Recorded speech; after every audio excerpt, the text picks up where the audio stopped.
Have you ever had an awkward conversation at work where you feel like you've been more familiar with a boss or more distant with a coworker than you meant to be? If so, you've discovered the communicative feature that is called social distance. Social distance refers to how close you are with the person you're talking to. You can say or behave in ways that increase or decrease that distance depending on the strategies that you're using in conversation. For example, in educational or work settings, a teacher or superior may ask to be called by a specific title or name.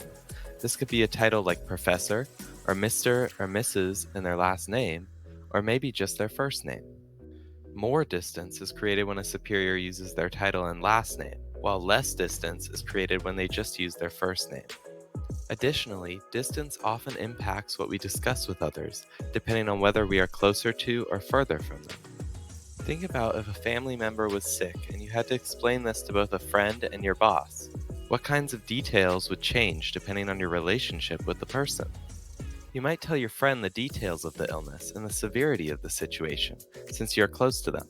But you might just tell your boss that the family member is ill without including more details, since there is a larger distance in your relationship with them than in that with your friend.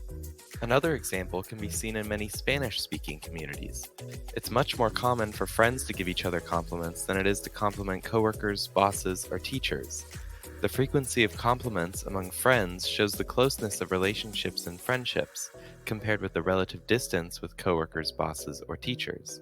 As you can see, social distance really impacts the ways that people speak to and treat each other. Noticing expectations or norms related to distance can help you communicate effectively and appropriately with those around you, no matter how socially close or distant you are.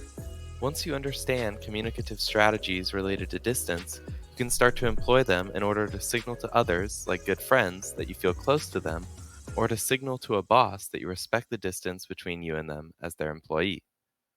Examine the social distance in relationships around you, and happy experimenting. Did you enjoy this video? Don't forget to like and subscribe.